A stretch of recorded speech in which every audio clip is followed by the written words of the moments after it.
in one corner, and in the other corner we have David and Cass. All right.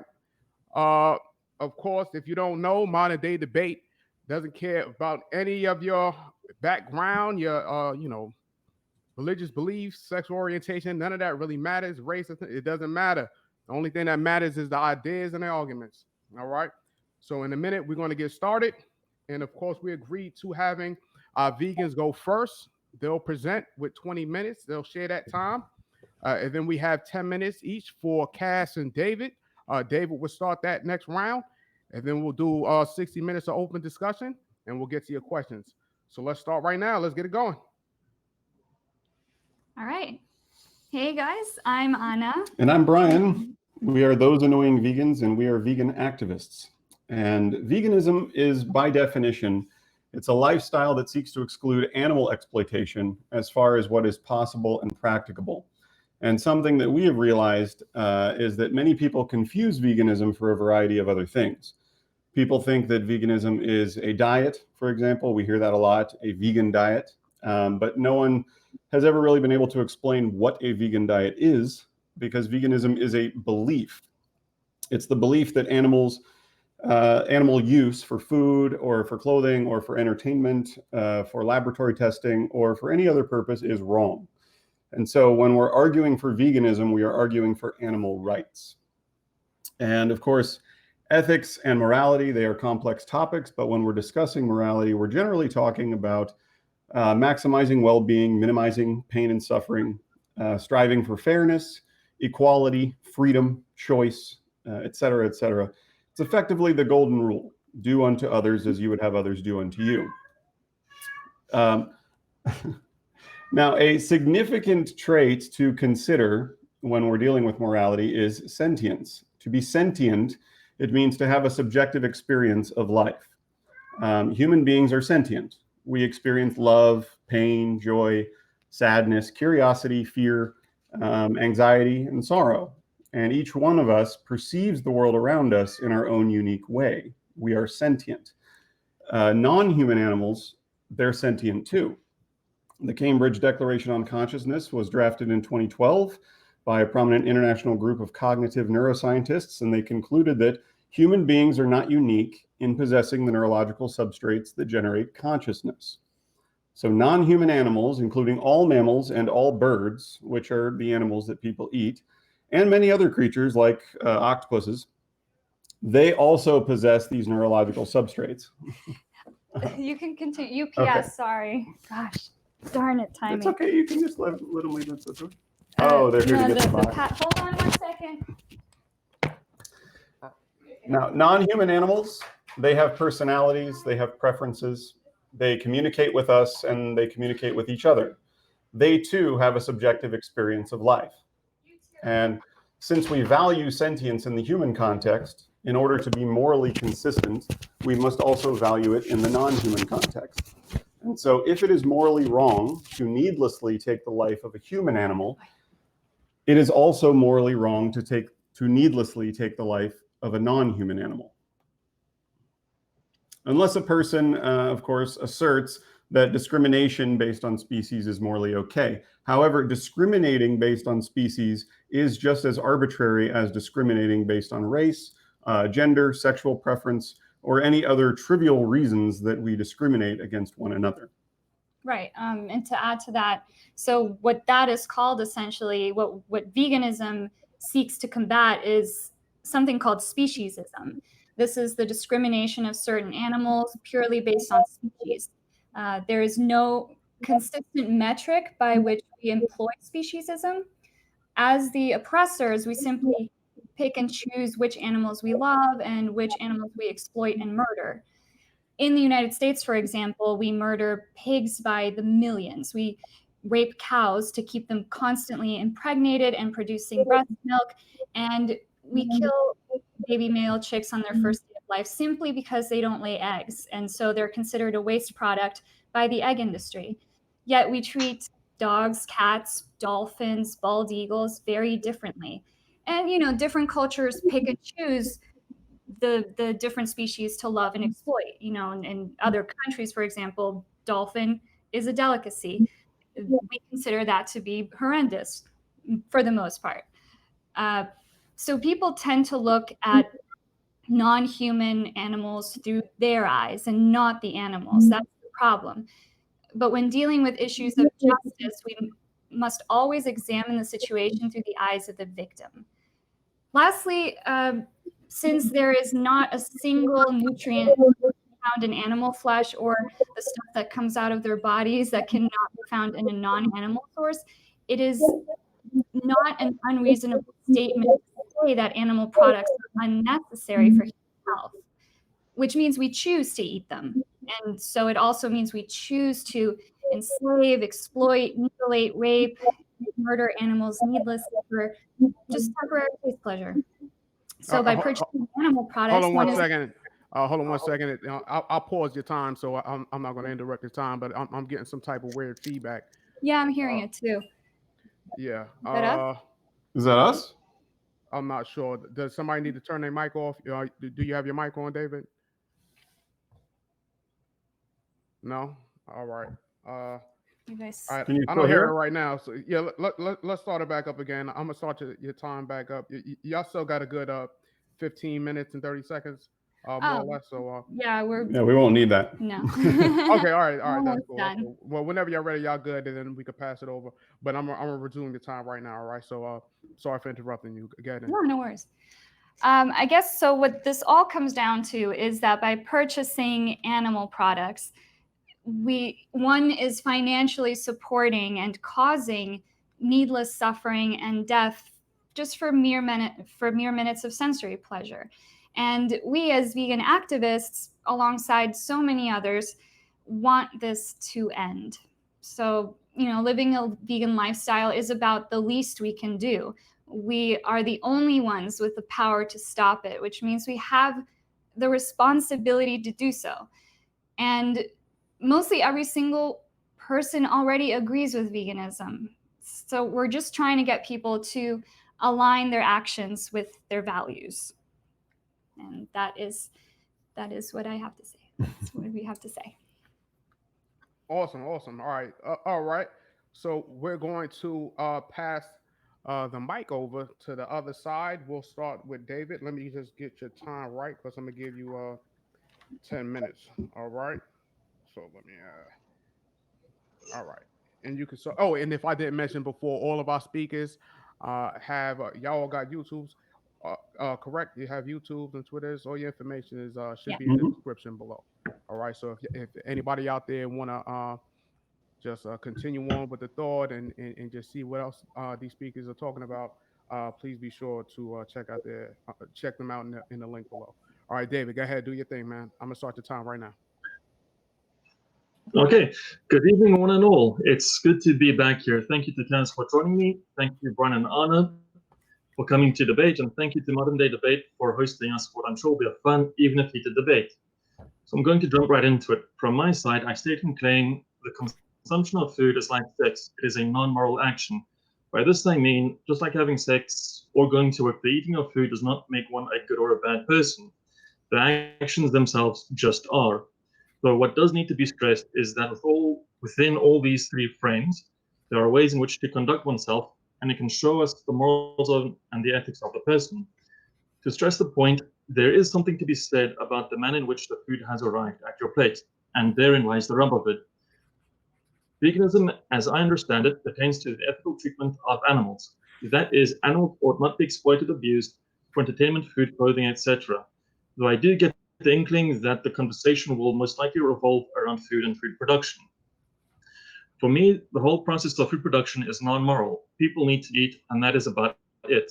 I cannot and should not be held accountable for the actions of another person, the person that beats the animal while it is alive, to be specific. I would be happy to stop buying my meat from a store that sources its meat from a place that engages in such acts. That is to say, the owner or managers have not fired the person who was abusing the animal. Before I end this part, I do need to state that I've done my best to avoid appealing to nature and going to the is or fallacy. For me, the consumption of food and the whole process involved is non-moral. It simply is.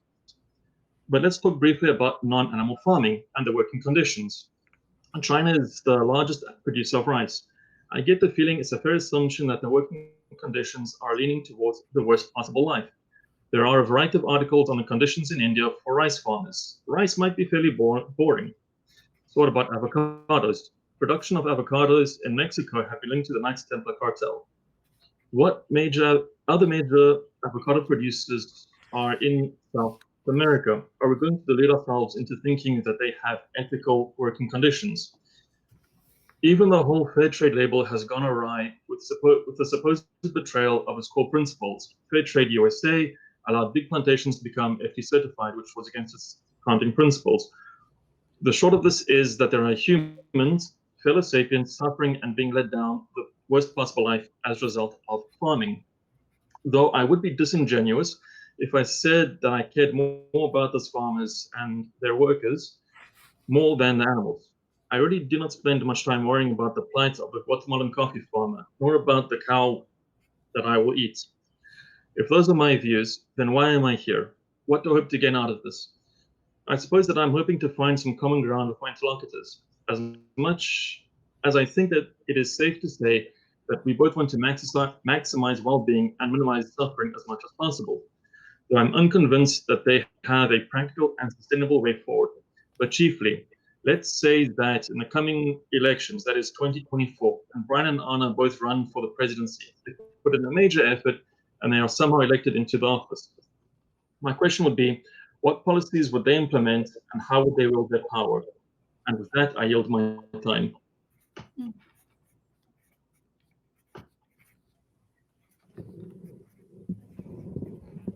Okay, I was muted. Sorry about that. All right, so we still had a lot left on the time, but I'm gonna reset it and go ahead, Cass. Are you ready? I'm ready. All right. On your first word, I'll start the time up. All right. Okay. Hello, everyone. I'm Kaz of the Factitionalist Network. I believe in facts, and I want to form a coalition of people who share my belief and wish to fashion our society from its basis. If you hate bias, especially your own, then you are like me, and we can build together. So send me an email and let's network. Factitionalism is a simple philosophy, and there is more than enough room for vegans and carnists alike. I have three main contentions with veganism. They're in three categories. Practical, moral, and medical. Let me get to my first category, practical contentions. Carnism is a form of invasive species management. I would like to ask my interlocutors if, following up on the previous debate they had on modern day debates, did they ever receive the data from Smokey Saint about the ecological management of deer culling? I found an article, and I have shared it in my reference list, of wild cows running crazy in California. Apparently, that this is a real issue. Cows that are wild attack human beings out on public trails and whatnot. I've linked a research article showing that our livestock are not just food. Livestock recycle more than 43 billion kilograms of human inedible food and fiber processing byproducts, converting them into human edible food, pet food, industrial products, and 4 billion kilograms of fertilizer. Vegan agriculture is insufficient. Modeled plant-only agriculture produced 23% more food, but it met fewer of the U.S. population's requirements for essential nutrients. Vegan agriculture would create a food supply incapable of supporting the U.S. population's nutritional requirements. My second category, moral contentions. As with my previous debates, I remain unconvinced that veganism is a moral system that acknowledges and addresses our moral responsibility to the currently farmed species. I would like for my opponents to acknowledge that we are responsible to these species from a conservationist perspective. What is our moral responsibility to the animals which we have co-opted? I want to talk about moral consideration. Dogs and cats are capable of comprehending, be it by conditioning, a rudimentary morality, good dog, bad kitty, etc. We allow them to cohabitate with us, roaming free within our burrows. We extend to them a similar moral consideration to that of a human being because we trust them. You know that your dog will not eat your baby. You don't have the same faith for your pet snake, so you keep it caged. They can't comprehend any form of morality. We do the same with humans. Human animals that cannot learn the minimal morality we have enshrined into law are caged or terminated. And indeed, you would not allow a human animal with whom you've never spoken a single word to play alone with your toddler. Our category for moral consideration is not human. It is person. People are who we give moral consideration to, not murderers, not rapists, not monsters. Some humans treat other humans with the moral consideration of an animal, and for that they earn for themselves a punishment functionally identical to the consideration we give animals. Not to say that this is always right, but if there is speciesism taking place here, it's not on our side. It is on the side that arbitrarily draws the distinction between life forms and decides that some are edible and others are not. Life eats life, and the difference between plants and animals that you use to justify veganism is no different morally than the one that most carnists use to distinguish between animals and humans. I've also linked articles demonstrating the fact that agriculture causes animal death, period. The level of plant production required to provide a plant-based diet for the population will require us to continue to large-scale will require us to continue the large-scale farming practices we currently employ, which requires the deaths of many animals who call crop fields their homes. Mice, gophers, groundhogs, pheasants, bunnies, possums, doves, rats, house mites, vole, and numerous species of amphibians, not to mention the insects. If we measure harm in terms of the total number of lives taken, then vegan farming may prove to surpass even husbandry in terms of suffering and cruelty. More needless than the killing of cattle and pigs, for at least we use those corpses, their deaths are not in vain. But a rabbit whose head is removed by a plow is of no utility to us. The third category, medical contentions. We evolved to eat meat.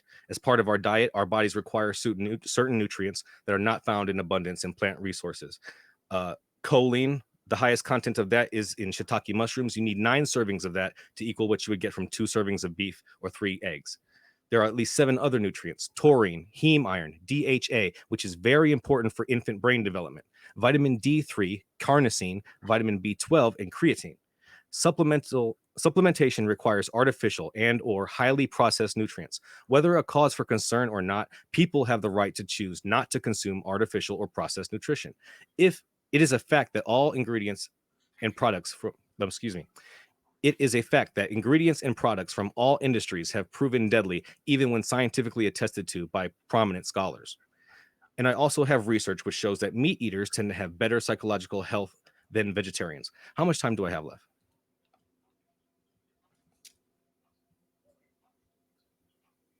Can't hear you. Sorry. You got about 4 minutes and 50 seconds. Okay, so I just have some more questions here. That's not, I timed myself for 5 minutes, but I do have some more questions I want to ask you guys. I'm just going to get them out here while I have the floor. If your morality is based on well-being versus suffering, do you agree that some suffering proves to be beneficial to both individuals and societies? For instance, if hypothetically we could grow ears or other prosthetic body parts on the backs of mice, or using pigs for parts and goats to practice, and then using all that knowledge and experience to save the lives of innocent human children, do you really condemn that suffering those animals endure as a net immorality? And with that, I yield the floor. All right, with time to spare. Awesome. All right, so we're going to go into our open discussion. It looked like we may have lost David. Hopefully he make his way back to us. He came all this way from Israel, so we need him back. All right. So hit a few seconds or. Yeah, well, we can get started and open debate.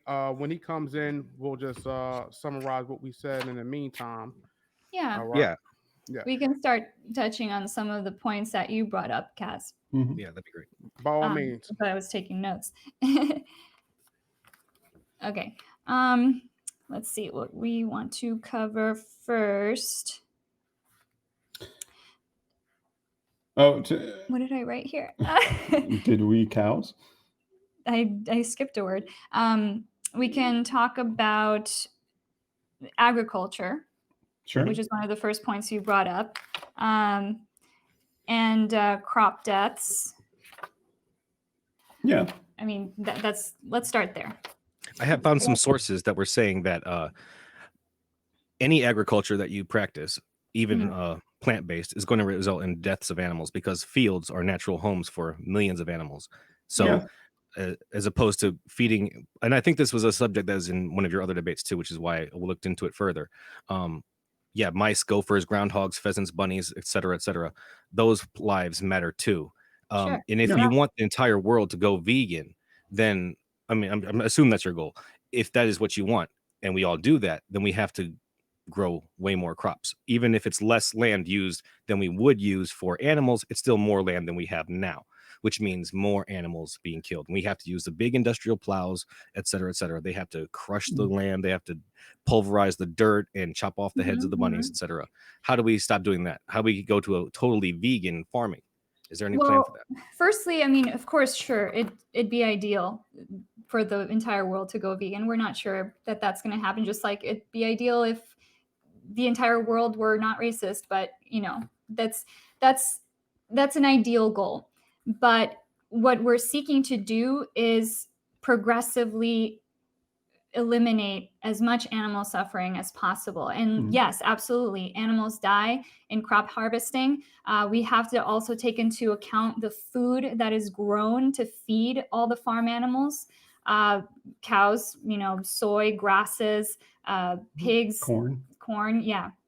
So there will be crop deaths also when it comes to animal feed. And then the other point was? Well, I would just argue that we're already growing enough food to feed 70 billion land animals annually, and there's only 7.5 billion people on the planet. So is that minus all of the animal agriculture that we're doing right now, that figure? What's that? That whatever source that comes from, that we are growing enough food to feed everyone right now, does that not count any animal agriculture whatsoever in its figures? Does that? No, I'm saying we grow enough plants to feed the herbivores that we eat. Okay. And we know that because all the herbivores that we eat are eating plants. There he is. And so we are already growing enough plant food, like we're already using enough land, we're already growing enough calories to feed 70 billion land animals, and there's only 7.5 billion human beings on the planet. Yeah, so if you think about it, I mean, the land that is used to feed a single cow, a single cow consumes about 25 to 27 pounds of grain, depending, if they're male, female, pregnant or not pregnant, but that's a day. And you have 10 billion cows who are slaughtered in the US alone. That's my feedback. Yeah. All right, now would be a good time. Welcome back, David. We lost you for a little bit. Just to summarize, because I know you walked in while the guys were speaking.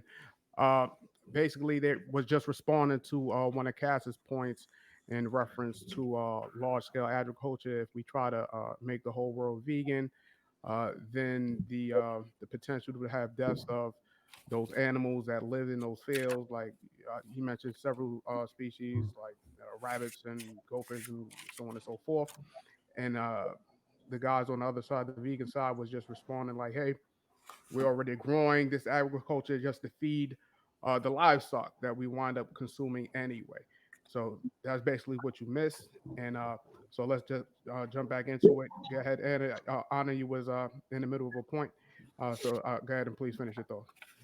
Yeah, that was pretty much, I think, our last point, is that we're already growing enough crops to feed the 76 billion land animals that are killed every single year worldwide. And there are only 7 billion people on the planet. So if you think about the pounds and pounds and the tons of food that go to feed cows, pigs, and chickens, and sheep and goats and what have you, we could be giving that to people. Or we could be using the same land. Yeah, obviously we don't eat grass or grains. I mean, not grains. We do eat grains. But.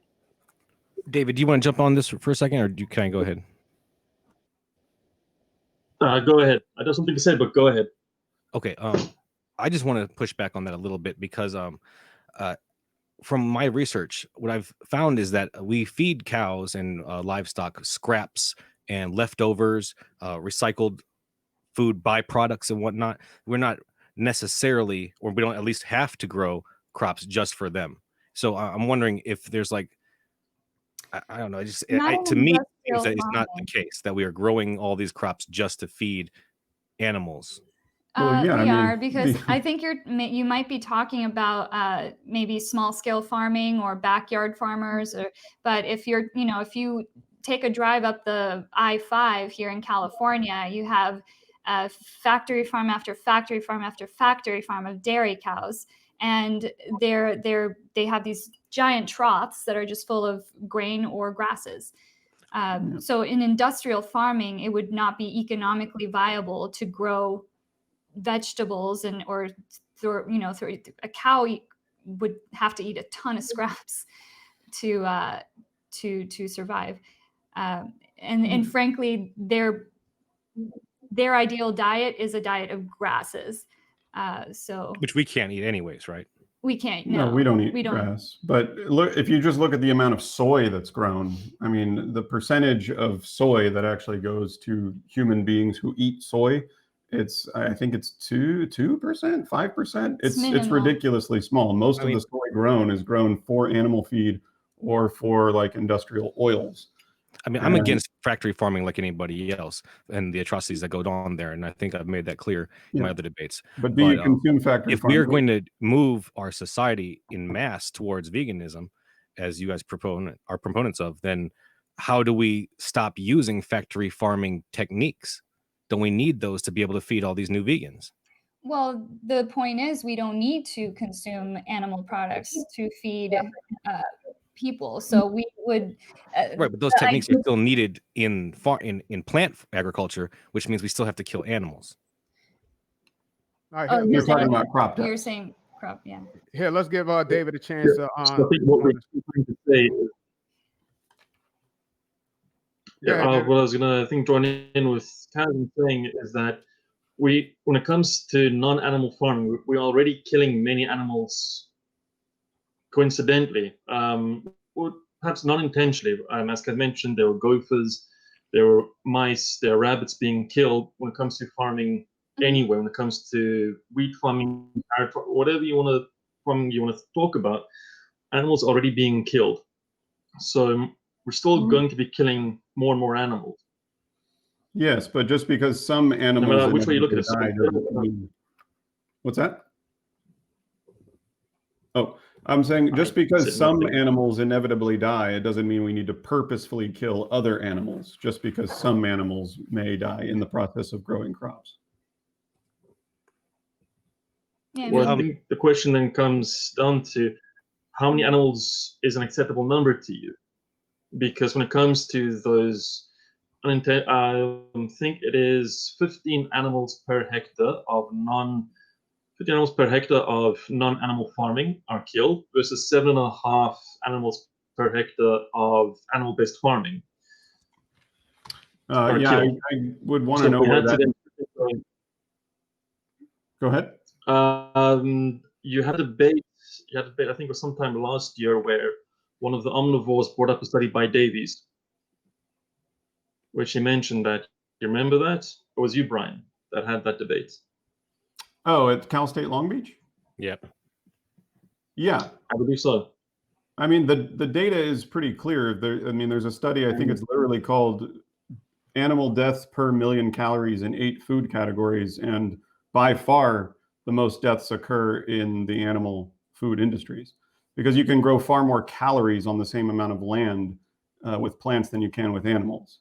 So chicken, by far, they are the most if we're talking about on the planet, and then followed by pigs and cows, and at the bottom it's fruits and vegetables.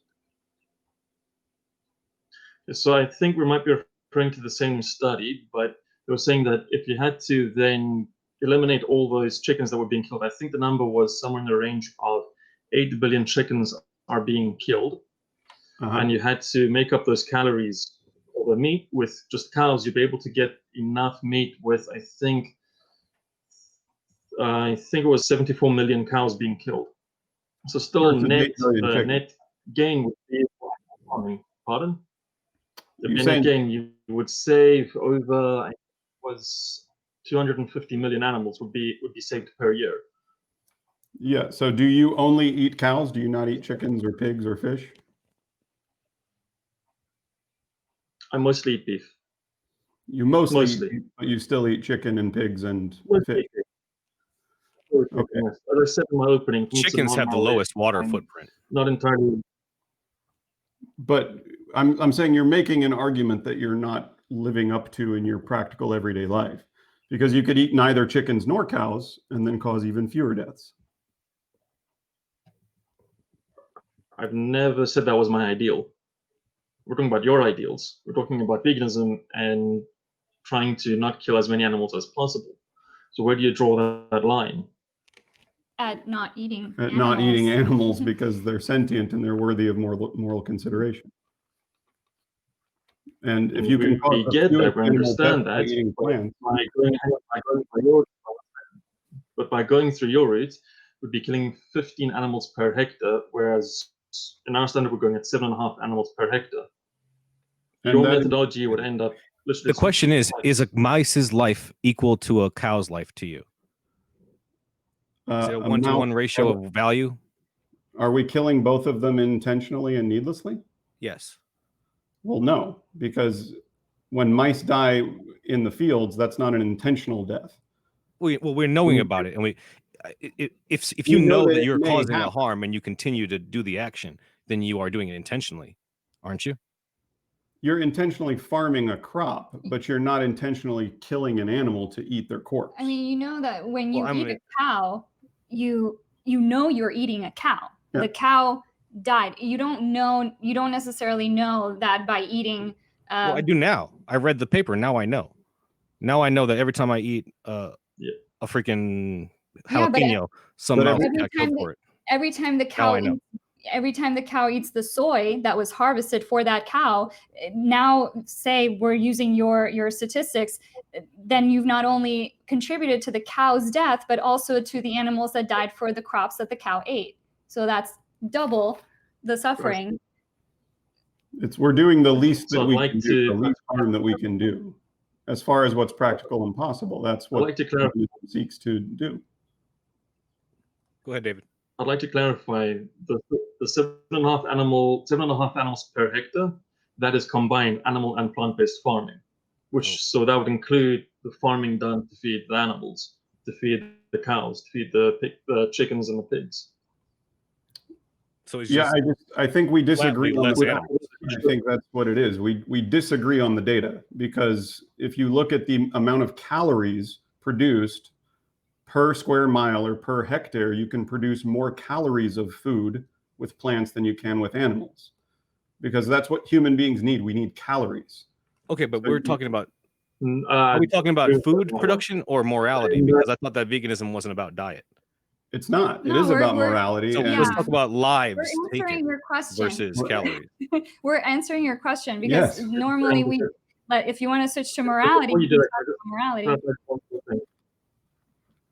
Just one small thing, when we get back into morality, we need the correct kind of calories. We don't just need calories. We could get all the calories we need from a bag of Doritos chips. But the thing is, we need quality calories, not empty calories. We do. So, so go for it. That's why we said before, like, there's no such thing as a vegan diet, because a vegan diet could be it could be Oreos and soda. But if you're talking about a whole foods, plant-based diet, then that's different. And yes, we totally agree. You do need quality calories. Processed foods. I mean, and you mentioned this too. I wanted to bring this up, Kaz, because you brought up, you were talking about processed foods, but we can't forget that animal flesh is also heavily processed. Right. And anything from the washing that has to happen, to the. Well, you have to wash your vegetables, right? I mean, I wash mine. Well, but you chickens are soaked in chlorine. That's just. I mean, a little more again, I will not defend farming practices at all whatsoever. I'm defending carnism, the physical act of putting meat in your mouth. That is all I defend. As far as anything beyond that, I'm against it. And I would be okay if we closed all the factory farms. I would be okay if we outlawed husbandry entirely and everyone had to hunt and only hunt. Okay, so that's a segue into morality, because then you're saying that you support animal welfare, which is most people actually, surveys have shown that most people are against animal cruelty. Most people are for animal welfare. What the thing is, why does animal welfare why does there have to be a line drawn at, okay, let's treat this animal with kindness up until the day we slit its throat, because then it's in our best interests. You know what I mean? So there's an inconsistency there in the animal's inherent right to live and our personal desire to eat its flesh, even though we don't need to. Well, I think it's a utilitarian aspect. It's the fact that those animals give us so much more than just their meat. I mean, we're talking about pig hearts and valves. We're talking about skin grafts. We're talking about, I have all these different studies and medical data. There's just so many uses for animals in medicine, and there's animal testing. I mean, you guys are against animal testing, right? What's that? You guys are against animal testing, right? Yes. How do you propose that we test new drugs that are potentially lethal, that are for infants, per se? Well, potentially lethal. I don't know. That's kind of extreme, but I mean, there have always been chemotherapy. There have always been human volunteers for. I volunteered for eye drops that hadn't been released in the market, but there are always new ways evolving to test drugs and to test devices and whatnot that don't involve animals. I mean, even just rudimentarily speaking, in high school, now you don't have to dissect a frog to learn about biology. You can use a computer program. That didn't exist, 10 years ago when I was in high school. I had to dissect a squid. I had to dissect an earthworm, a frog. But this is constantly evolving. We're finding new and more effective ways to evolve our medicine. David, you want to jump in real quick? I don't want to. So I do. So I do think we have made great leaps and bounds in how we treat animals. That being said, when it comes to medical treatment and experiments, it's literally called human guinea pigging, where humans will, as you said, they will volunteer themselves to go under for these tests. I know quite a few students have gone for these experiments to earn a bit of extra cash. However, you do get people who will be forced into this because they have no other financial options. You might say that they're choosing to do this, but they're doing it out of a financial necessity. They're doing this under duress, and this may have many unwanted repercussions on the rest of their life. Well, and when they get to that stage, but usually by the time they get to that stage, the products are safe for human testing, knowing that the people who are volunteering themselves and their livelihood and their personhood, they're probably not going to die or lose an eye. Right. You're taking away the safety cushion that every human guinea pig gets because these animals have been, these drugs have been inside an animal before. They have some idea of what it can do to you, even if they don't have a complete picture. But you're trying to say that we can't have any idea what it happens to a body before we put it into a human being. And then we're going to exploit the poor, the disproportionately economically disenfranchised. I just don't think that could be ever ethical. I'm not, I mean, I volunteered for a study. I don't consider myself. Well, the data shows that it's disproportionately economically disadvantaged people. But, you know, it's funny that. We're not talking about these. We're talking about people who are in a much worse. We're talking about people who would be in a much worse financial strait, not you specifically. Well, you could say the same thing. You could use the same exact argument for slaughterhouse workers. Slaughterhouse workers, you could say, are forced into a lifestyle that, you know, they suffer from PTSD, depression, higher rates of suicide, alcoholism, drug use.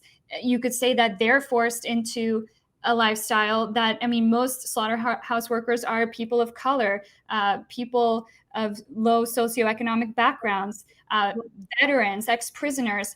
Basically, they have very little political clout. You could use that same argument, and you know, it's the only reason they take those jobs is because we are demanding the animal products. Yeah. Not to mention the fact that you could gather a whole bunch of super useful medical information and medical testing information if we used humans and harvested human heart valves and human organs and did human testing. But we don't do that. Because humans have the right to say no. Mm-hmm. Right. It's immoral. Yeah, so help me bridge the gap there then. We're going to take away the animal testing. We're going to say humans need to consent to this stuff. They don't need to. How do we? There will always be volunteers, just like with the COVID-19 vaccines. How many people have volunteered to get something injected into them that they'd have no idea? I mean, I don't know. I haven't seen it. There was an We're article. talking about financial duress. What we're arguing about is people doing this under financial duress. And when it comes to people being harvested, I think we all know about what happens in China when it comes to organ harvesting. Yes. We know that people are, if you open up a market for people, human trafficking, what you're arguing for will lead to more human trafficking. You're using fringe examples to justify people eating at McDonald's. I mean, when we're talking, No, we're not. We're not justifying McDonald's. We're just justifying eating meat. We don't care about McDonald's. Do you eat McDonald's? I do, yeah.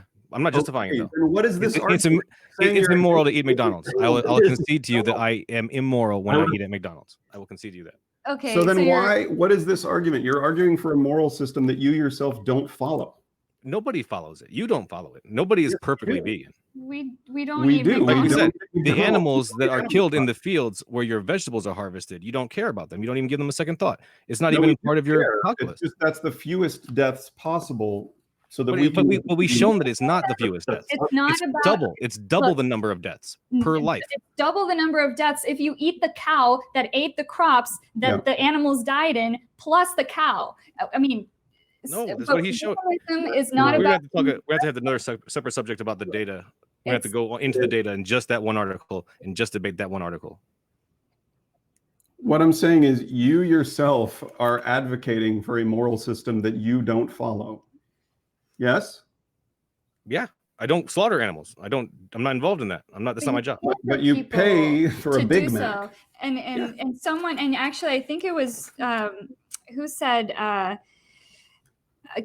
might have been David who said that we should not be held accountable for another's actions. Did you mean what Kaz is? Kaz? I'm sorry. Yeah, Kaz, yeah. Kaz, what Kaz is saying that you don't kill the animal yourself, so you shouldn't be held morally responsible, but you are paying for that to happen. That's not what I said. No? I said there's nothing wrong with eating meat at all. No, what I'm saying is that when animals are being beaten in the factory farm, when animals are being abused, how can I be held accountable for that action?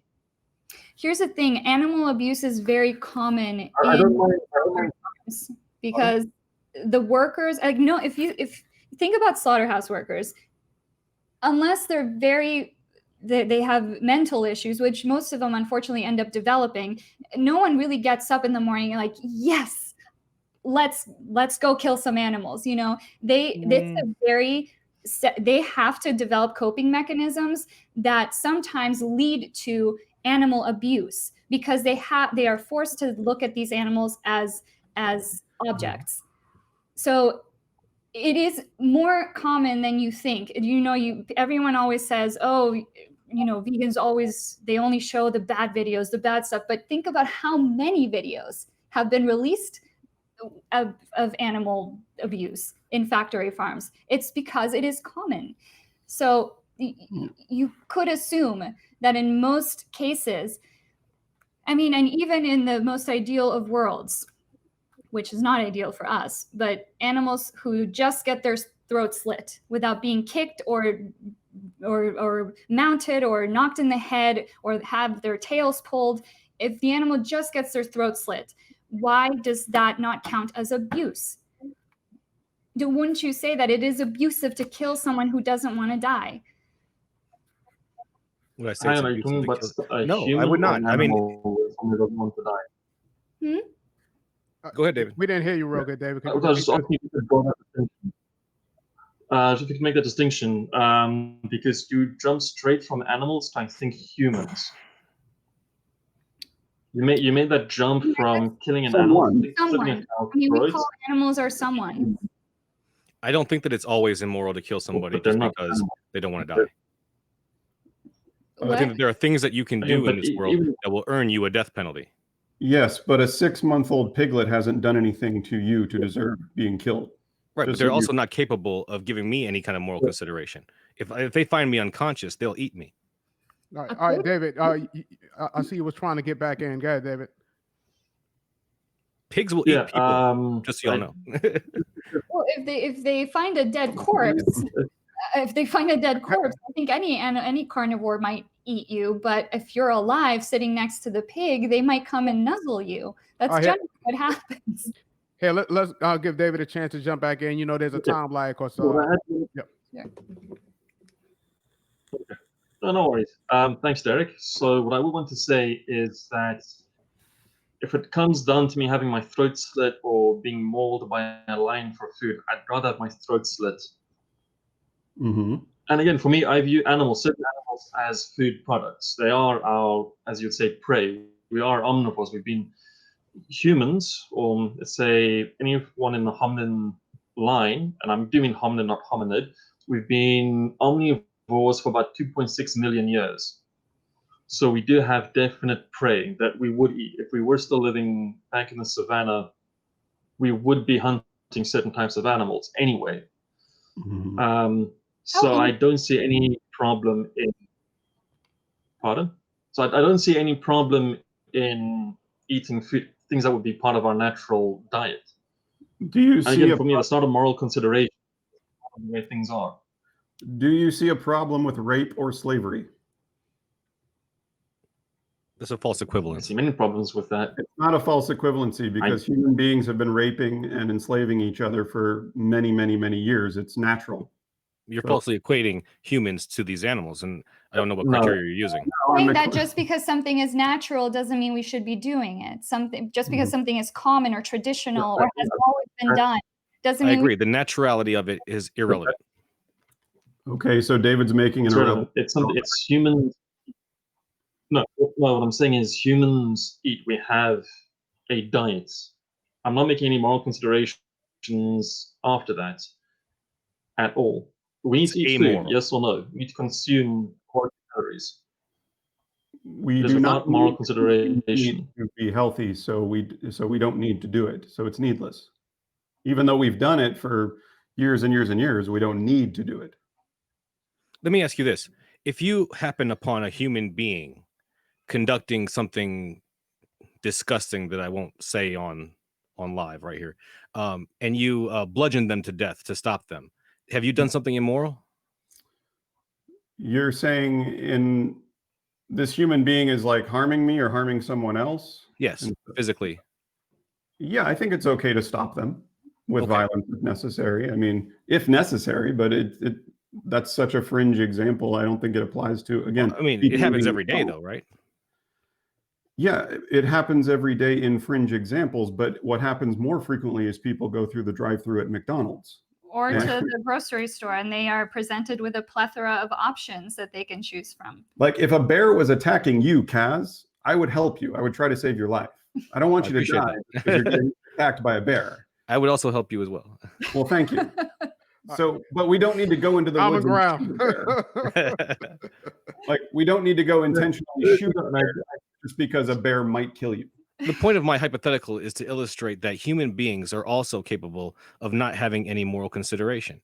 Just because any animal, human included, that is not capable of showing moral consideration for other animals deserves no consideration. Now we know that bulls will maul you, that they will stick those horns all the way up where the sun don't shine anytime that they can. They charge. You put them in an arena. Yeah, they're defending themselves. Yeah. Well, I have the article. There are wild cattle in California. Like, yeah, lions. If we go vegan and we shut down all the farms, then we're going to have cattle roaming free, and there are going to be some horns up some asses. Well, we're not just going to free all the cows overnight. Unfortunately, the world's not going to go vegan that fast. Yeah. But what if you get your way? What if you guys are so persuasive in this debate that everybody in the world is just shared everywhere? We all go vegan because of what you guys say tonight. What are we going to do? What we hope would happen is that gradually the demand would decrease, which would also decrease the supply. That's just realistically, that's what would happen. No one's going to go, the world's not going to. Then what do you envision happening? Feeding cows. That's why I said in my opening, I don't think it was sustainable what you're asking for. Because what are you asking for long term? What do you think will happen? We would like humans have grown to and humans have grown alongside cows, pigs, and a variety of other farmed animals. We have a more or less symbiotic relationship with them. I do think humans have made a lot of mistakes. We have made a great deal of mistakes. I think we can both admit that.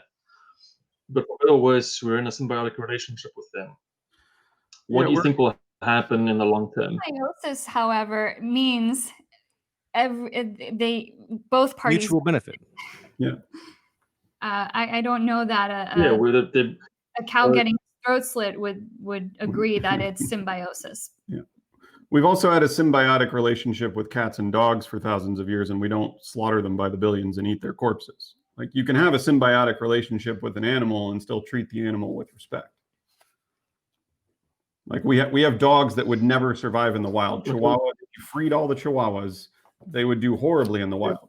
But we don't breed them by the billions and needlessly kill them for food. Yeah, and this is a point that you brought up, Kaz, our relationship to animals, which is irrelevant to their inherent right to live. Just because we have a relationship with cats and dogs, it doesn't mean that they have any more or less of a right to live than another animal. I mean, look at some Asian countries eat cats and dogs. There's an inconsistency across cultures of who we exploit.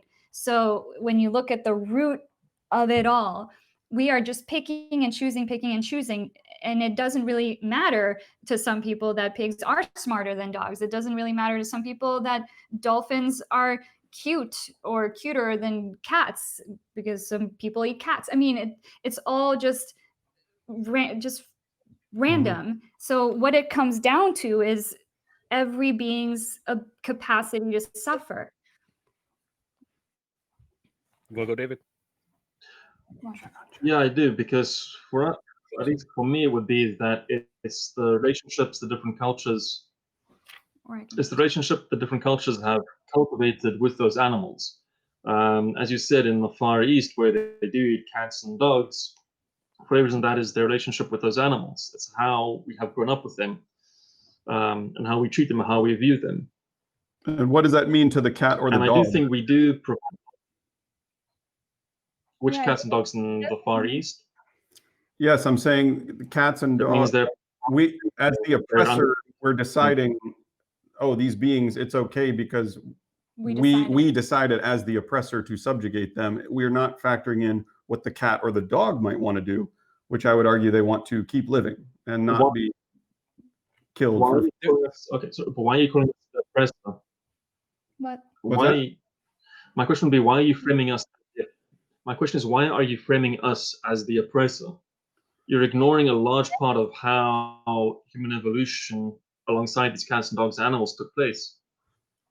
Do you think that the first dogs came to be the first dogs that came to live alongside us, there was a mutual benefit to the both of us. They would alert us to the predators that were surrounding us, and we would provide them with scraps. And they helped us hunt. So you're ignoring a large part of that. They helped us find other means. Thank you, Kaz. We're not acknowledging that we have relationships with animals and that we've domesticated dogs and cats to suit our needs. But I mean, that's not relevant to, like, well, I guess I'm not sure what the argument is. Their moral value isn't dependent on how we view them. You're calling us don't know. How do you determine the moral value of living things? We determine. See, that's the thing, is I feel like the root of the world's problems starts with us, our egotism, our need to dominate, to control, to do what we want. And why? I mean, what if you guys, I don't know if you've ever seen pigs in a slaughter truck. We have. Would you call yourself the victim, or would you call yourself an oppressor when you know that people are paying for that to happen? When you hear the screams from inside the slaughterhouse, would you call yourself the victim? Plants can scream too. We just can't hear the sound. Plants are not sentient to the best of our science. You said that sentience was subjective experience, which plants definitely have. You are a plant rights activist. Then what about the plants that the cows you eat? From my perspective, we're all just picking and choosing, you guys especially, because this is all just life forms on a different spectrum. It ranges from bacterial all the way to us and beyond, who knows. But We're all just living things, and life just eats life. And you guys are deciding that there's a line between animal and plant. And then if we play the name the trait game, you won't be able to play for very long, because So if there you are sit on the plants that sidewalk- have the same characteristics as animals. If you sit on the sidewalk with a carrot and a piglet. A carrot is not a plant. A carrot is just the root of the plant, I believe. All right, if you stood on the sidewalk with A head of lettuce. celery or a head of lettuce and a piglet, and you asked people which one they would like to chop, what do you think people would choose? I would think that they're biased Why are they biased? because they're empathizing with things with faces. I You're think just they're looking at something that looks like you and saying, "Oh, well, then I can't No, hurt it because it I looks like think me." they're empathizing with beings that have brains and nervous systems and a subjective experience of life. I can empathize with a plant. Why am I wrong? And when You can, if you would like to empathize with the plant, that's not a problem, but that doesn't make the plant sentient. It doesn't give the plant a brain or a nervous system. It does, why do you think that nervous systems are required for thinking and processing information? To the best of our knowledge, yes. I mean, brain they're and not. nervous We've built computers. We've already proven that it's not required. Computers are Information- intelligent. Yes, they're They not. can process information without any biological. intelligence and sentience are two different things. Computers aren't Sure. sentient. They are intelligent. Yet. Sure, not yet. Let's Not we haven't yet. figured it out. That's what I'm saying. To the But they will best be. of our scientific knowledge. There's no distinction. There are plenty of Plants did not develop the biological adaptation of being able to run away from predators. I mean, no, they didn't. Like they can't move. Their you know? philosophy since the beginning of the time has been chill. Right. So there's no reason to think they experience pain, because pain would not evolve in a being that can't move away from But pain. we can demonstrate pain response. You can demonstrate a response. You can't pain demonstrate response, yeah. pain. No, not a pain response. If a creature takes in data from its environment, processes it, and then has a reaction, that's sentience. That's an intelligent reaction. That's not sentience. It isn't. It doesn't feel like something to be. How do you know that? How could you ever possibly say that? Just That's because the you that's the definitely best can't say that scientific because you data. can empathize with it. According to the Cambridge Declaration on Consciousness, that's the best of our knowledge to date, is that plants are not sentient, but mammals and birds and octopuses and other species, they are. And that is an Not- opinion drawn from a biased position. That's an opinion drawn by some of the world's Science. top neurologists. And they can be speciesist too. They can be. I'm But sure many of them aren't they're vegan. not I mean, vegan. Sure, yeah, most of them are probably speciesist. speciesist as well. But that doesn't, just because you think a plant can scream, it doesn't make the plant scream. No, but Just we can show it. We can Yeah. demonstrate it scientifically. You can demonstrate a reaction, yes. But if you push the screen on your iPhone, it reacts. You know, your iPhone is not sentient, right? Not yet. So then plants aren't sentient yet, No, plants have been evolving for billions of years. iPhones are pretty new. but they're not sentient yet, according to your logic. No, plants can do these things autonomously. They don't need a person to input. Well, iPhones update automatically. They don't need a person to input that. They just Some update human by- being up at Apple has to push the button to send the update out.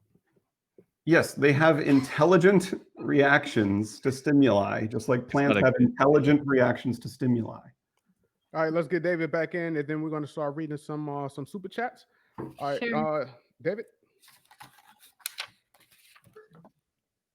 Wow. Thing is, I kind of get where Kaz is coming from when it comes to the plants. It's at some point you're cutting off what you would consider suffering, because even if the plants aren't sentient, they are in some form responding to stimuli that says that they are being damaged. Yes, plants are alive. And yet that is They pardon? calculate. Plants are alive. We don't deny that. Plants are alive and intelligent, and they respond to stimuli. They feel. They literally Let's bring feel. it back around and say that don't forget that the animals you eat also eat plants. Yes. So if you really care about plants, Yes, and we're saying that we're not saying that we care about plants. We're just saying that on your end, when it comes to drawing that line, where do you draw that line, and why would you draw that line there? Our side says, as Kaz, I'll quote Kaz, life eats life. Mhm. And there's nothing moral to be gained by that, and saying that it's not a moral discussion. Life eats life. It's how it is. or are we It's not neither good nor bad. don't you consider yourself a little bit maybe you know, as humans we have the ability to make moral decisions. I don't know that I worry about a lion making moral decisions. A lion's a lion. I don't pretend to understand a lion. They are an obligate carnivore, but we are capable of deciding what, when we walk into a grocery store, what we want to support and what we don't want to support. Yeah, It's and not we just draw. us. Go ahead. I was going to. He asked where do you draw the line? Veganism draws the line at sentience. If a being is incapable of suffering, then you can't inflict suffering on that being if they're incapable of suffering. So a plant is incapable of experiencing joy and sadness and happiness. So, but a pig and a cow and a chicken clearly experience joy and happiness and sadness, and they seek to avoid pain. They run away from pain. They don't want to be harmed. They don't want to be killed. And human beings do it anyway. It's immoral. We wouldn't want that done to us. All right. Here we got a question by from Howard. He says, why is it okay to cause an animal's death for your own survival? Why do your preferences for survival override the rights of an animal? And that's for Anna and Brian. It is. You don't need to kill an animal to survive. So I don't know. Do they mean like if you're being attacked by a bear? Yeah, that's what he's asking. He's saying, if it's okay to cause animals death for your own survival, why do your preference for survival override the animal's right? But Well, after all, he is just trying to get a meal in, isn't he? When he's attacking me, why are you going to kill him to eat me when he's just trying to eat? I know that, but I value you as a fellow Homo sapien, so I don't. Why value me more than him? Of course. You should value the bear. Why would I Why? value a strange me bear get eaten, more bro. than a fellow YouTuber? Your mother over a stranger on the street. I would rather be a meal for a bear than for you to be morally inconsistent. So, Well, Well, if I don't that's know the if that's case- genuine. All right, the question was for Anna. I think that to answer the question, I think that survival is built inside of us, and it's unreasonable to ask people, hey, if a bear starts attacking you, just let it kill you. Yeah. That's the more moral option. That's not reasonable. It's not practical. I don't think that's because I have utility to your survival. I, as a fellow human, can strategize with you and help you survive other bear attacks. That's why I'm more valuable to you, just because I have utility to you. Yeah, I mean, I think the bear has utility to the environment, but you, like, we kind of know you. We just had an hour-long discussion with you. We value because I you. share a facial structure and bone structure that's similar to yours. I have an investment in your survival, and you have an investment in my survival, and we can work together to survive the bears and the comets and Yeah, the but universal heat death. How many people Yeah. get like attacked by bears versus how many people walk into a Ralph's and buy groceries? That's the thing. It's like we're talking about hypotheticals and fringe examples, and sure, we can hash those out, but really what it comes down to is the choices that people make every day. Mhm. All right, we have another question from Lily. She asks, what kind of, I'm assuming it's a woman, she asks, what kind of electronics are you using when human suffrage is used to create those components? And I believe that question is also directed at Anna and Brian. Well, what about you? What are you writing on? what did you just type that question on? I mean, if you're saying that there's human suffering involved in the manufacture of electronics, we would say yes, probably, but then there's also the suffering of the animals that you're killing for taste pleasure. So either way you slice it, anytime you remove animals from the equation, you're reducing deaths. All right.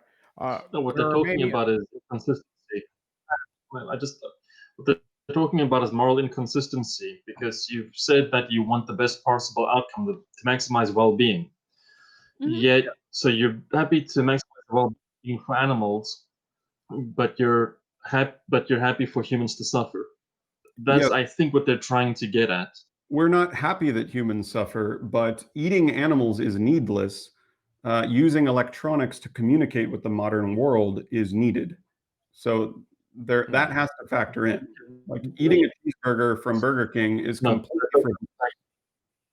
I have a quick question. That doesn't have to factor. Just to toss it out there. So we've tried and we continue to attempt to improve the technique of lab-grown meats. What's your take on that, Anna and Brian? I mean, for me personally, I think that if I were to walk into a slaughterhouse and tell the animals, listen, they're trying to grow meat out of a cell on, like, I need a cell, I need a biopsy from one of you, and then we can multiply meat for everyone who wants to eat meat. If I were to walk in a slaughterhouse and tell the animals, but listen, there are a lot of people out there who don't like that idea because it still involves animal flesh, they'd probably be devastated. They want out, so I'm for incrementalism, trying to improve the situation. I personally wouldn't eat animal flesh, whether it's lab grown or whatever, because I don't like the idea of it.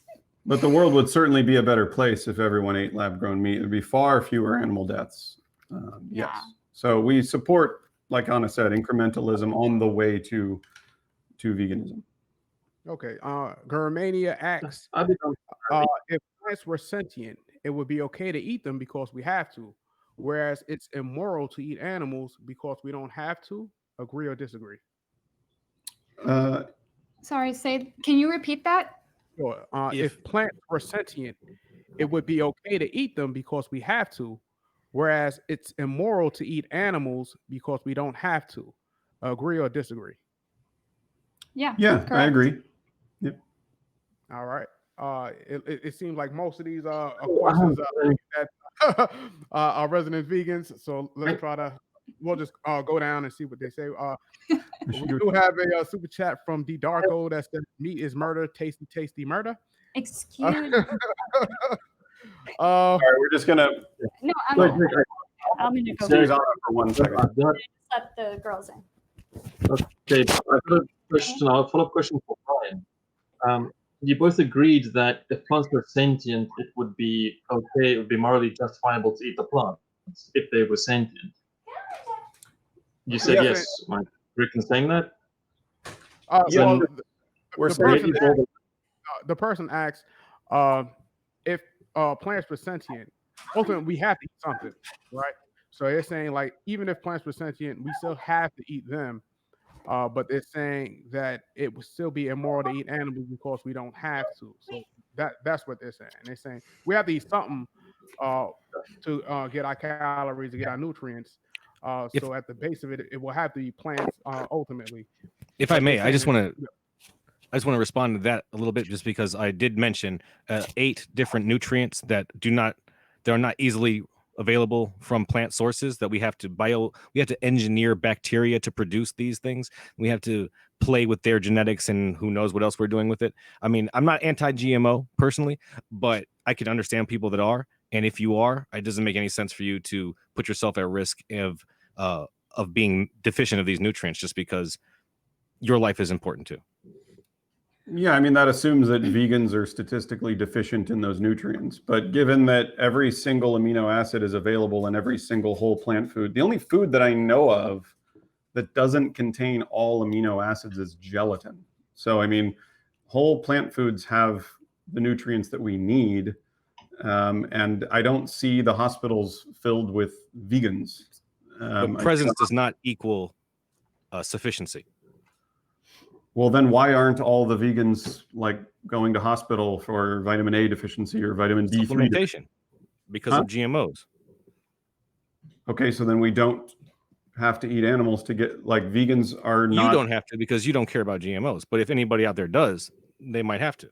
Well, we care about GMOs. I mean, we care about GMOs, we do our best to avoid non-organic stuff, but there are plant-based alternatives, plant-based supplements, plant-based foods, whole plant foods. There's a number of ways to get your vitamins and minerals every day. You know, people have this thing against supplementation, but supplementation was around even before veganism was a thing. Yeah. I mean, the people were deficient in all sorts of things before vegans happened. I think that a moral mandate should be something that is possible for anyone who hears it.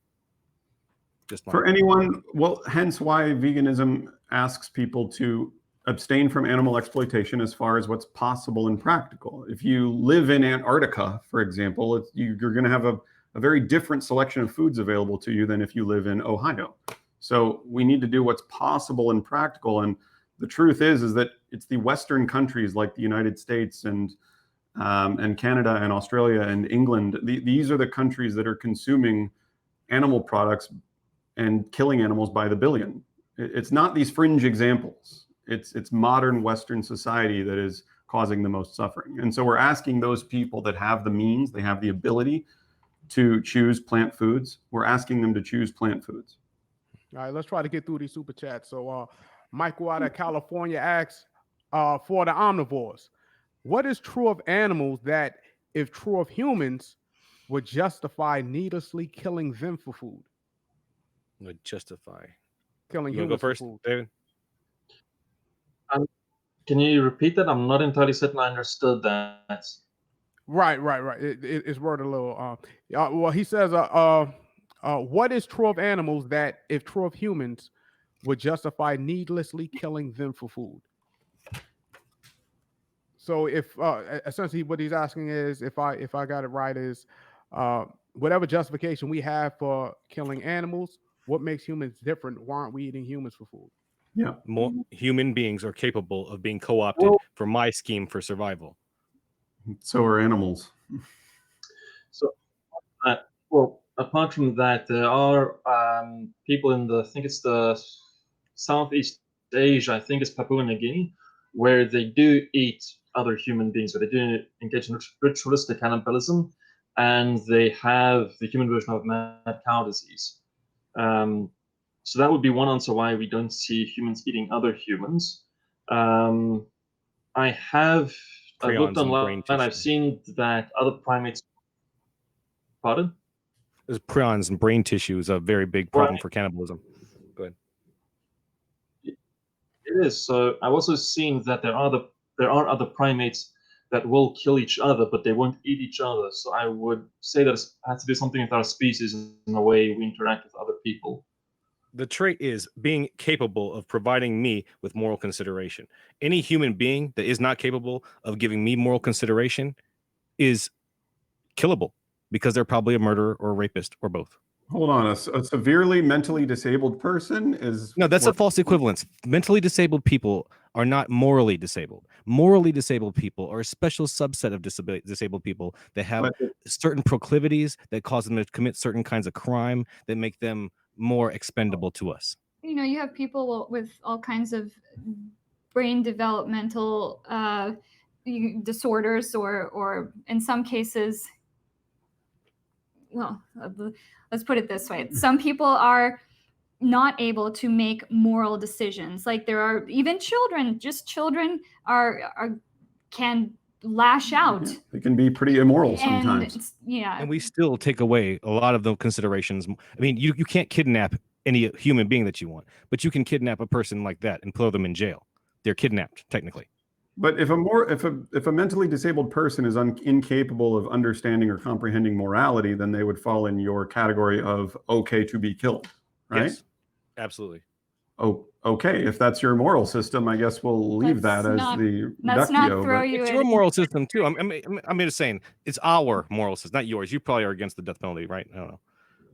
All right, we'll leave Kaz with the last word because the question was directed towards the omnivores.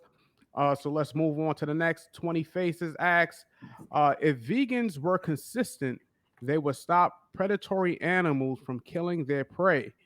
The way we defend human victims of predatory animals. Why don't they do this? Wild animal suffering. That's one we get a few, not a lot, but we get that a few times. They're saying we should go into the woods and like defend the deer from bears because again, veganism is not about being perfect. It's about doing the best we can insofar as is possible and practicable. Okay, so we can't, and by the way, we don't discriminate between carnivore animals and herbivore animals. They are all here. I don't pretend to understand why some animals eat other animals and why some animals don't. That's not up to me to decide. I have my own moral framework. They have theirs. But realistically, I'm not, we're not going to go out into the plains of the woodlands and stop animals from hunting down other animals. It comes down to what is the most accessible to most people on the planet. Grocery stores, right? It's just being realistic. All right. Do y'all want to comment on that, the omnivores, or should we move on to the next one? No, go ahead. You can move on. We'll move on to the next one. All right. So Lily came back and asked, well, really just made another statement. She was the one that asked about the human suffrage that's used for creating computer components. She says that computers and phones are not needed for survival. So here you are. That's what she said. Word. They're not. Yes. To be honest, if you want to avoid the maximum amount of suffering, you should kill yourself. That would be how to avoid the most suffering. That's the problem with well-being as a moral objective. What's that? That's the problem with well-being as a moral objective. The anti-suffering well-being objective of morality is just untenable. It doesn't work in the long term. Why doesn't it work? Because, like you just said, the maximum well-being is to kill yourself. Right. The least amount of suffering is also to kill yourself too. It's a suicidal morality. We are acknowledging we all have a desire to live. We're just trying to grant that right to everyone we can. We're aware of the fact that some animals will die. Heck, when I walk out the front door to go somewhere in the morning, I will step on ants. I will probably someday, hopefully never, hit an animal with my car. Things like that happen. But we're talking about the choices we can make, the things we have control over, as far as we know, as far as we have the knowledge to do so, Is it reasonable to ask people in 2020 in Ohio or California or Georgia or Israel to not use the internet? Is that reasonable? Or is it reasonable to ask people to just commit suicide to reduce suffering? I don't think that's reasonable. But it is reasonable to ask them to eat some potatoes or eat some beans or eat a Beyond Burger, order the Beyond Burger.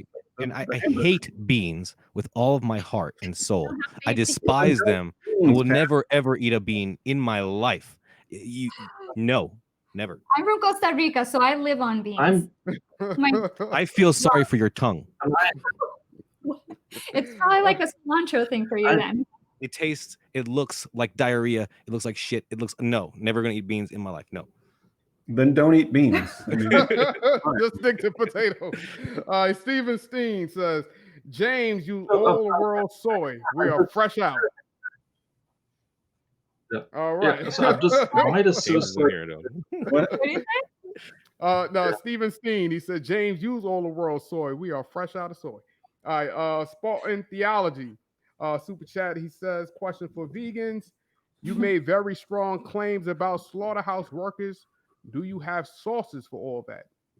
Yeah, actually, we used to attend vigils outside of we used to organize vigils with an organization in the LA area at a chicken slaughterhouse, pig slaughterhouse, and a cow slaughterhouse. And we have actually firsthand experience speaking to slaughterhouse workers.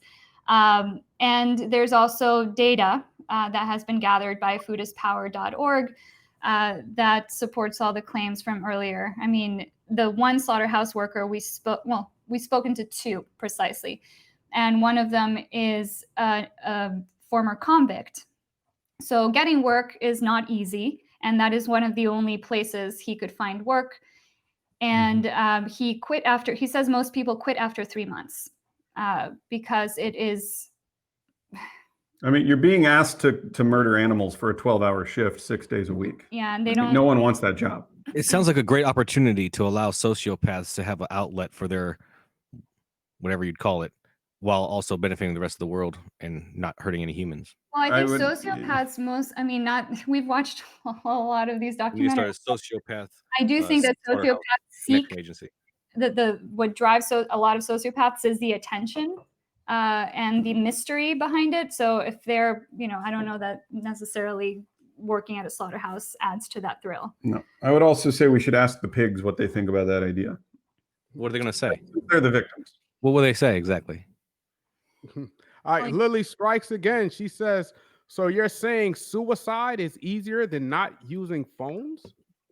No. Suicide would cause less. We're not advocating, please do not confuse that. We're saying that if one was really interested in causing the least suffering possible, then not existing would cause the least suffering possible. But Yep. we're not advocating for that. We're simply saying that if that's truly your concern, because I mean, you're advocating, or you're seemingly advocating for something that you yourself are not practicing, because you've purchased a computer, you probably own a phone. I don't know what you're typing on, but also think about how many computers and how many phones do people purchase in a lifetime versus how many animals or animal flesh they purchase in a lifetime. All right, we have a question for the non-vegans from So can you Germania. please If you witness someone slaughtering a dog, recommend would you be outraged? David's trying to say something. Sorry, I know we haven't heard from you a lot. Yeah, can you clarify why committing suicide would be the least amount of suffering? No. Can you I'll clarify? put it this way: we all have people that we bring immense joy. Yeah, please clarify, because I am I baffled think by that. suicide may be the wrong. It's like No, it's non-existing. not. No, it's not. No, I would push back on that. Yes, if a person committed suicide, then their friends and family members would be sad, and they would experience a certain amount of negative well-being. But the thousands of animals that person would have eaten in their lifetime would not be killed and eaten by them. So it is the most assured way to cause the least amount of suffering is to simply not exist. But we're not saying. But that's not reasonable. Please. That's not practical. We're Yeah. not advocating for suicide. This is about everyday choices, easy to make choices. Obviously, that's a hypothetical. All right, Is that responsive? and David, if you want to Okay. respond to Germania's question, if you witness, and this is for you, Kaz, as well, if you witness someone slaughtering a dog, would you be outraged? Go ahead, David. No. Okay. I mean, I'm So- talking about for shits and giggles or for food. Can I clarify that one? For a utilitarian purpose. Well, we'll see if they write a clarifying response in the super chats. They didn't specify whether it's for food or if it's just for.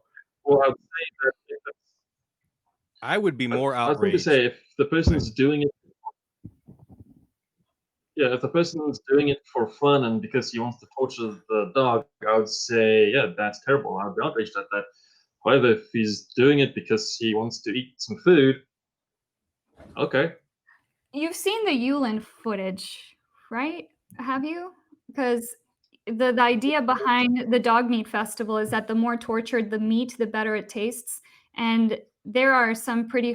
I wouldn't. I would posit that anyone you sit in front of a screen and show that footage to is going to be horrified.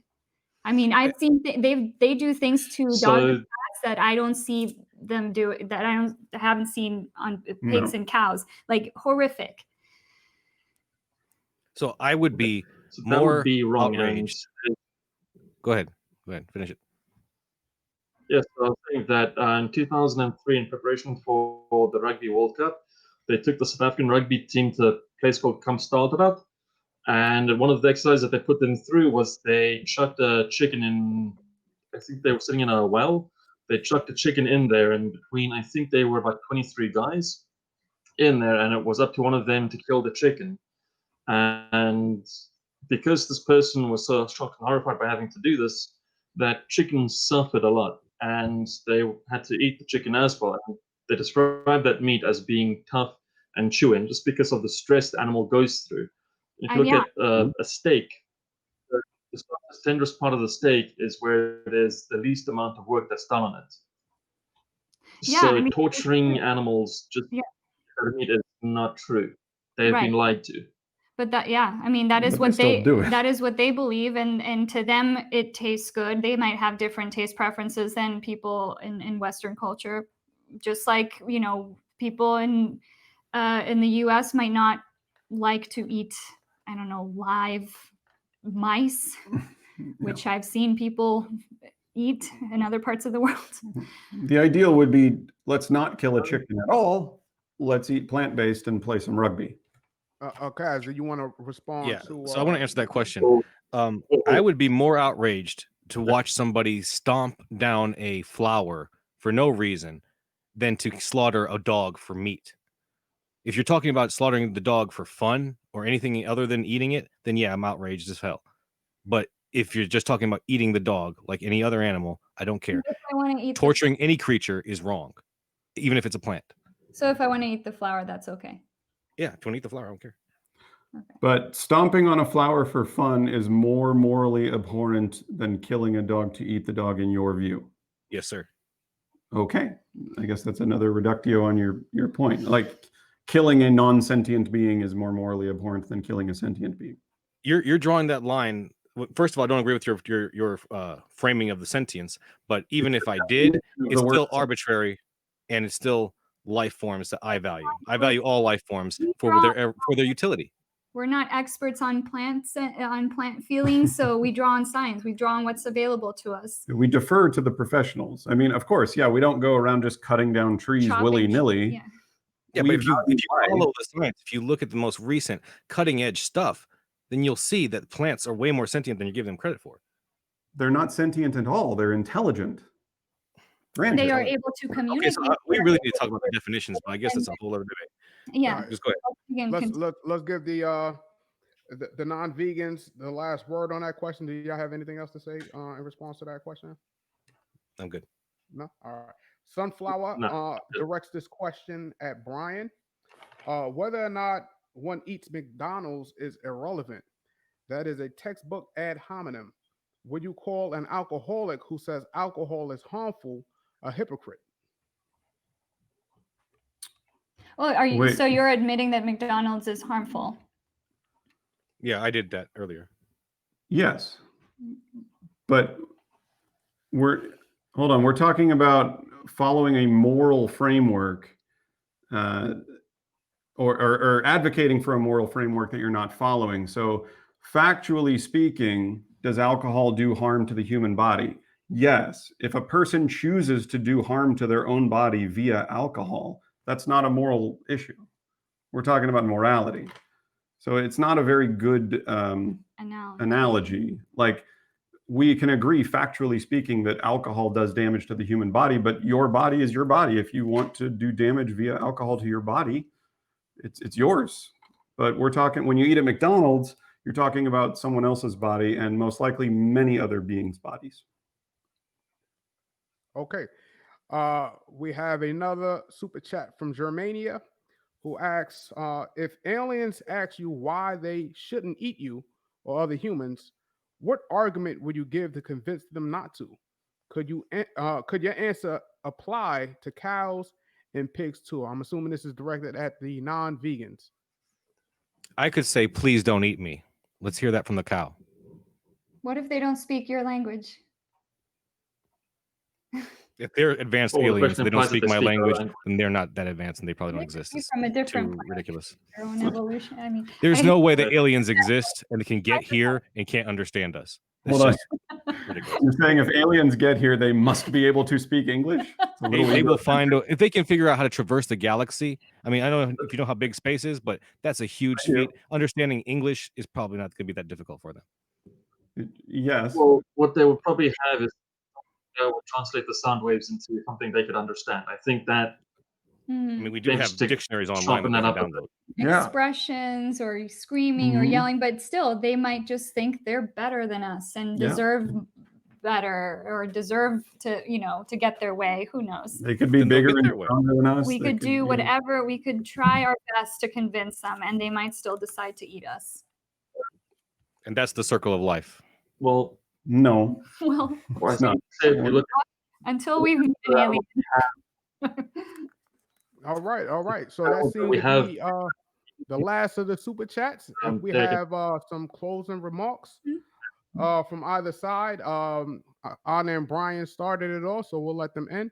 So Brian and Kaz, up to you. Some closing remarks. Closing remarks. Who first? Well, I just want to say that yeah. I'll be on my Discord, Factitionalist7885. If you guys want to talk to me or argue about this some more after this is over with, I don't know if it's in the description or not, but that's where I'll be. It should be in the description. David?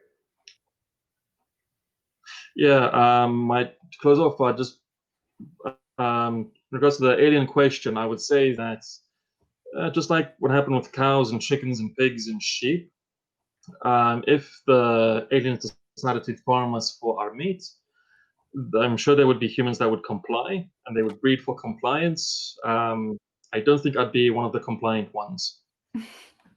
That's as much as I can say. But if they decided to do that and we're part of the food chain, well, c'est la vie.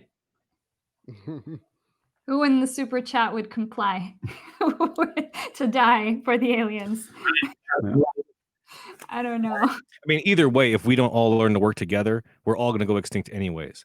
So, I mean, it's all going to be a moot point eventually. We need to learn how.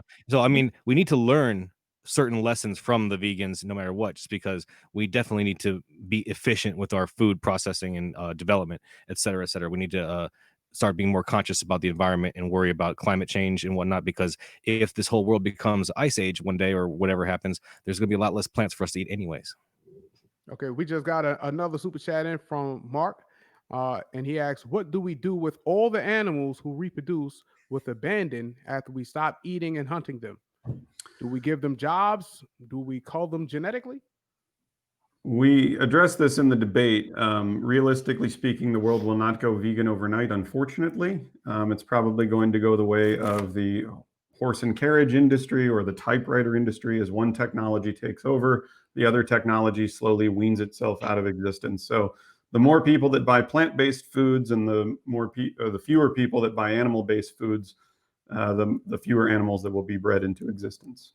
But what happens when they start breeding themselves? When we let the last couple cows go and then they go off and start their own new lineage of super cows with no predators to eat them, and they start eating our crops and they start eating our vegan food and trampling them, they tear down our fences and whatnot. Are we going to kill them? What are we going to do to them? Super cows. That's assuming that that's what we're going to do with the cows. I think our focus is getting people to stop needlessly breeding and exploiting and mutilating and torturing and killing cows at the age of 1 year old, just for 15 minutes of pleasure. And then when it's a realistic idea, okay, hey, we have a few cows left, what do we do with them? Then we can address that. But the world's not going to go vegan overnight. Unfortunately, it's unfortunate. All right, and It's that's so your much more than response to the 15 minutes. question. Did y'all want to have a closing remark, Anna and Brian? Closing remarks. I think we just say, yeah, you can check out our channel on YouTube if you want to see more of our content. If you like what we have to say, we're Those Annoying Vegans on YouTube. And yeah, if you have any questions, if you we're of the belief that we tackle everything one conversation at a time, and that's why we love and that's why we love these debates, because they're discussions. We don't have these used to be more common back in the day, right? And I think addressing questions or concerns, or don't be afraid of being judged or anything like that. We're not here to judge you. Yeah, we have an Instagram. Sometimes we post inflammatory memes. It might upset some people, but that's a good sign. That means it's getting you thinking. Yeah. And if you have any questions at all, just let us know. Like Kaz, we're interested in the facts as well. And we would just ask you, like, if you are currently choosing to eat animal products, ask yourself why. Why are Because you? I like them. Yes. And then ask yourself, is that a good enough reason to contribute to needless suffering? And if you disagree with what you're paying for, then stop paying for it. Yeah. I mean, and if it's so natural, if it's so common, if it's something we were always meant to do, then you should be able to sit through Earthlings or Dominion and not shed a tear. Oh, I can.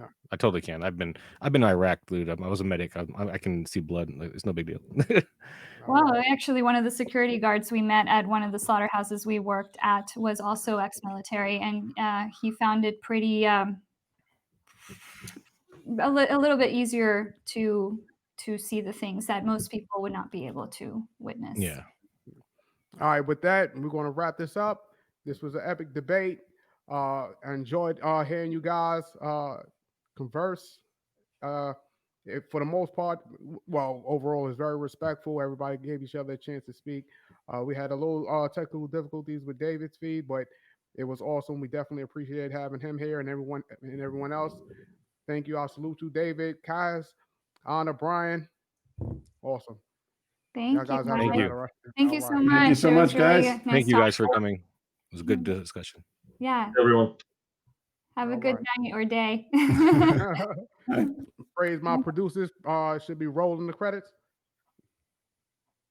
They might still hear us. We have been hot mic'd before. Okay. I don't know if we ended yet, but Are we, Praise, are you there? do we leave now? Do we X out? yeah. Let's just try Xing out. All right. Okay. Bye, guys. See y'all later. All right.